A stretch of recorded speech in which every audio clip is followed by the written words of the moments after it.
It is July 2nd, and I welcome you to the audio edition of St. Giles in the Word. We will read 1 Chronicles 13 and 14 from the New International Translation. Let's begin. David conferred with each of his officers, the commanders of thousands and commanders of hundreds. He then said to the whole assembly of Israel, "If it seems good to you, and if it is the will of the Lord our God, let us send word far and wide to the rest of our people throughout the territories of Israel, and also to the priests and Levites who are with them in their towns and pasture lands, to come and join us. Let us bring the ark of our God back to us, for we did not inquire of it during the reign of Saul." The whole assembly agreed to do this because it seemed right to all the people. So David assembled all Israel, from the Shihor River in Egypt to Lebo Hamath, to bring the ark of God from Kiriath Jearim.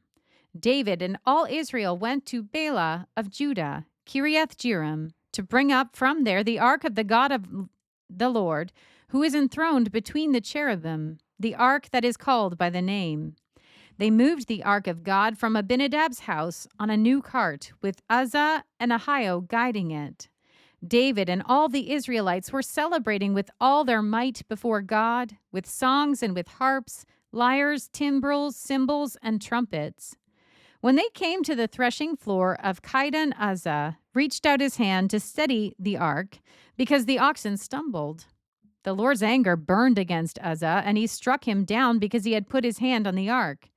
So he died there before God. Then David was angry because the Lord's wrath had broken out against Uzzah, and to this day that place is called Perez Uzzah. David was afraid of God that day and asked, "How can I ever bring the ark of God to me?" He did not take the ark to be with him in the city of David. Instead, he took it to the house of Obed-Edom the Gittite.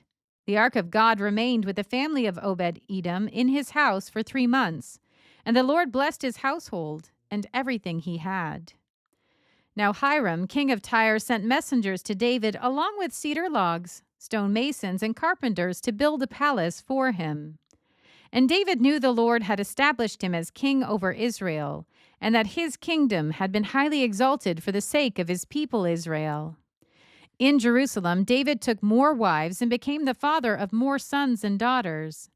These are the names of the children born to him there: Shammua, Shobab, Nathan, Solomon, Ibhar, Elishua, Elpelet, Noga, Nepheg, Japhiah, Elishama, Belida, and Eliphalet.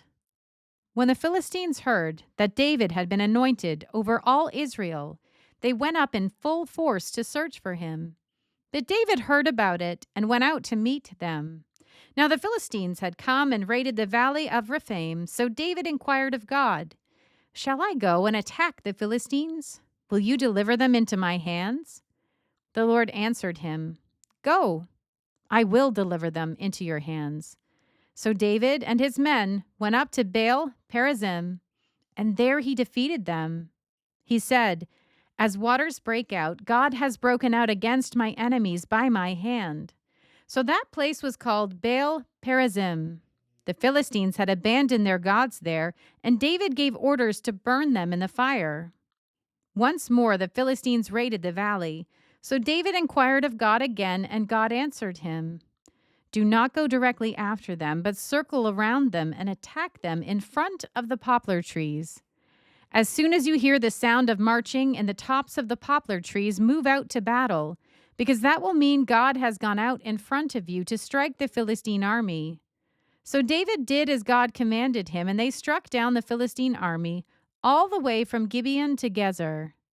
So David's fame spread throughout every land, and the Lord made all the nations fear him. Here ends our reading for today.